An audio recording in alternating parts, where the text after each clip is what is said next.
No Brinks truck for star corner Jalen Ramsey. Instead, a moving truck takes him from Jacksonville to Los Angeles. Welcome to Good Morning Football. We are live in New York City. It's October 16th. It's Wednesday. My name's Kay. We've got Peter Schrager and Kyle Brandt, of course, and Sean O'Hara. What's up, Sean? Morning, everybody. Let's go, babe. Hi, you know today is Bosses Day? Is that true? Make sure you say hello to your bosses. There are some new players that have new bosses.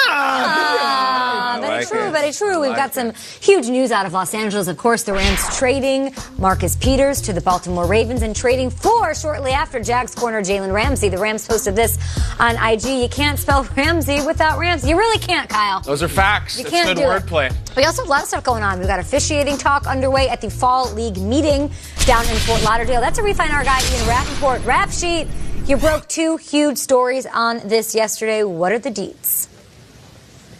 You know, Kay, you mentioned the Marcus Peters trade, which obviously happened earlier in the day. Peters going from the Los Angeles Rams to the Baltimore Ravens as they remake their defense and add a big-time playmaker. You know, we here at the league, that was a lot of the talk of what was going on here. We thought that was big news, and that was. It was certainly interesting, a former Pro Bowler going from one side of the country where the Rams clearly were looking for improvements on their defense to the other side where Baltimore Ravens had been in the mix for Jalen Ramsey. Obviously, that meant they were not getting him. Okay, so that was fine. And then you fast forward a few hours later, and then we find out the other massive piece of news. One of the reasons that the Rams felt comfortable trading Marcus Peters was that they were about to acquire Jalen Ramsey, the multi-time Pro Bowler, one of the best players in the NFL. Regardless of position, the package was a massive one. The Jacksonville Jaguars held out guys for 2 first-round picks. They actually got more than that. They got 2 firsts and a 4th for Jalen Ramsey. Obviously, for the Jaguars, that is enough to owner Shad Khan the confidence to send Ramsey to another team as he had wanted.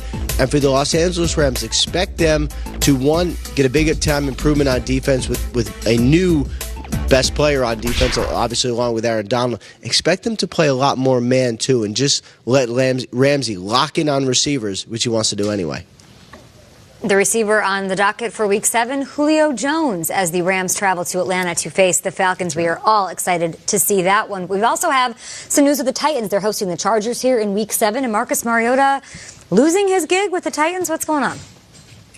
That's right. Yesterday afternoon, the Tennessee Titans made a huge move at their quarterback position, benching Marcus Mariota, who for the last 5 years they have thought was their franchise quarterback, one of the faces of their franchise. He goes from their number one, surefire, highly paid starter to a backup. Ryan Tannehill, the former Dolphins starter, who the Tennessee Titans acquired in a big-time but also surprising trade this offseason. He is now the starting quarterback, and really, this comes down to production. They simply were not getting enough of it. They struggled to score points, really struggled offensively throughout the balance of the year. Mariota had a couple moments, but once it was clear that he was not going to be their quarterback, was not the direction they were going, they made a move yesterday, a franchise-altering move. Mike Vrabel expected to discuss it with reporters in a couple hours here. All right, thank you so much, Ian. You'll be joining us with Judy Batista a little bit later in the show. Of course, you're at the Fall League meeting. The owners are trickling in, getting their coffee and bagels, and I'm sure officiating, rule changes potentially, the CBA upcoming will all be discussed there today. Thank you so much, Ian. We'll talk to you in a bit. Ramsey, guys, he already digs his new uniform. Take a look at what he posted on Twitter after Rappaport broke the news of his trade to Los Angeles. Yeah, he's looking all good in that uniform, for sure. Rams gave up 2 first-rounders to get him. 3 picks overall, and that means that now their next first-round pick won't be until the 2022 draft. Kyle, what does this say about the Rams' Super Bowl window? There's something that's very Los Angeles about this whole thing, where the Rams just keep spending and acquiring these flashy, expensive, impressive things. You think about all the money and all the money that's going to be tied up in play. Donald, Goff, Gurley, Cooks. You figure Jalen's going to get a lot of money potentially down the road. And it's just, I feel like they're just swiping the Amex Black over and over. Bottle service. Eventually it gets declined, and you start to think about more practical things, like your left tackle. Like in the post-Andrew Whitworth world, you don't have a left tackle. Your money appears to be tied up. You don't have any draft picks. So what are you going to do? I think my answer to the question would be, the window is now, because the Rams' driveway right now, it's like there's the jet ski and there's the crotch rocket and everything. And what happens is eventually the guy comes up with the baseball bat and starts to repossess those things. But the one thing you cannot repossess, that can never be taken from you, is the Lombardi Trophy. A lot of expensive items, but the party is going to end. The question is it going to end in confetti? Because it better end soon. So those things are going to be gone. Is this the playoff team even? Like, is that what we're talking about? Is this a Super Bowl team? Can they do that? Can they cash in this small window? They view themselves still as a playoff team. They think the world is fine and everyone else is melting aside them. There's genuine concern around the league, though, that they don't have an offensive line, that Todd Gurley is not healthy, they can't move the ball on offense, that maybe the genius of McVay is gone. And yet the Rams say, all right, the best corner in football, and that might be how they view him, is available. Why don't we go get that player, pair him with the best defensive tackle in football, with what we think is one of the best coaches in football, and we'll roll the dice on that.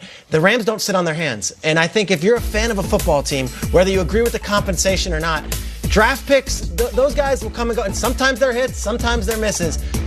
Jalen Ramsey is a star player in this league, and McVay and company believe that he will be a perfect soldier for them.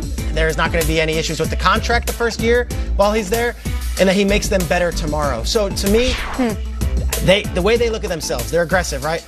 They don't have any picks. They don't have any first-round picks from since Jared Goff, 17, 18, 19, 20. So McVay will never have a first-rounder to play with. You know what? He'd rather have the polished player. He'd rather have the Clay Matthews, Eric Weddle type than having to teach a new young player the position. There's something refreshing about the Rams where they're like, we're not just going to sit here and go 9-7. We're not doing it. They'd rather probably not even be relevant. A shot. They're taking a shot. And to your point, Kyle, very LA, make no mistake about this. When you are opening up a new stadium and you are trying to not only sell tickets, but sell a market on buzz, you don't want to be the team that's sitting on your hands and being complacent and going 8-8. They believe they can win, and they believe they can sell tickets, but they also believe this is better for their organization. Jalen Ramsey makes them better today than they were yesterday. It's a bold strategy, Cotton. That's right. And to your point, this sounds a little bit like the NBA, the way that they're accumulating all these players. Here's the one thing that you worry about. Yes, they needed Jalen Ramsey. They needed a corner because of the Aqib Talib injury, and also Marcus Peters. His play was it was a little bit declining this year. But when you look at this offense, they needed help along the offensive line. Lost in this trade shuffling going on, they got Austin Corbett from the Browns because they knew we needed some help. They lost Joseph Noteboom. He goes on IR, blew his knee out. They still have not replaced Roger Saffold. That has been the key for this offense. You go back to why they were in the Super Bowl last year. They did a great job with play-action pass game. And a lot of that was based off the run. They need to get back to that. It doesn't matter what your defense is doing. They're getting after the quarterback. Yes, they've got to stop giving up big plays.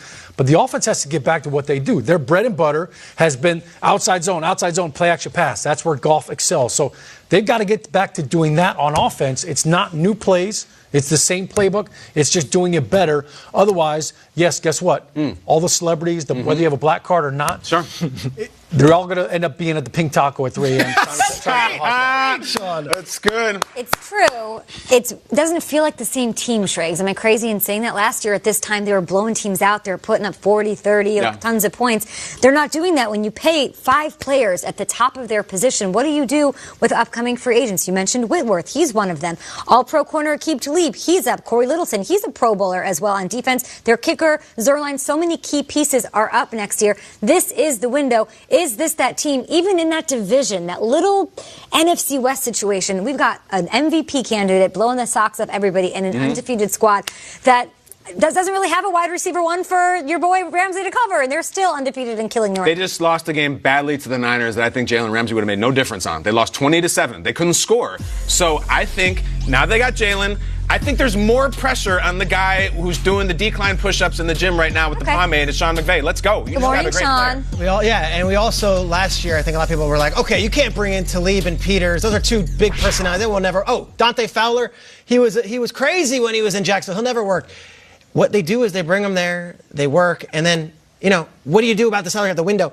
They signed Eric Weddle to a 1-year deal. They signed Clay Matthews to a 1-year deal. Next year, there's going to be other veterans who are available for a 1-year deal. There's different ways to build a team. This is a bummer for them. Well, sure, but it's not a bummer because they're 3-3, and it's not that they're 3-13. Peter, I have not heard. What is going on with the Rams offense? What I'm saying is, Jalen, that's great. Why can't they score? Look, What's wrong with McVay's offense? You just saw the cool plays. They can't punch it on the they don't 1 have yard any line. cool plays right now. The truth of the matter is this. I think they overestimated on how much they would miss Saffold, how much they would miss John Sullivan. And when Todd Gurley's not Todd Gurley, and you say, okay, well, we got Malcolm Brown and Darrell Henderson, they're not Todd Gurley. Right. So I think there's an issue right there with the offensive line and the run game. And if Jared Goff's going to make that money, you got to sometime just, hey, I got you. Don't Let's worry. go. The two things that jump They can out at turn me, it the around this 49ers week against the Falcons. They play the Falcons, Yeah. and they've, of course, got 2 games with the Cardinals coming up. Like, there's ways to get back in this. But you're right, Kay. It doesn't look like the same team. The We'll see 49ers, if that's not nothing wrong with losing to those guys. They're a good team. Yeah. Sure. And think about this too. They're one Greg Zuerlein field goal away from being 4-2. know. It wouldn't have been 3 losses in a row. So it's not, the sky's not falling in LA.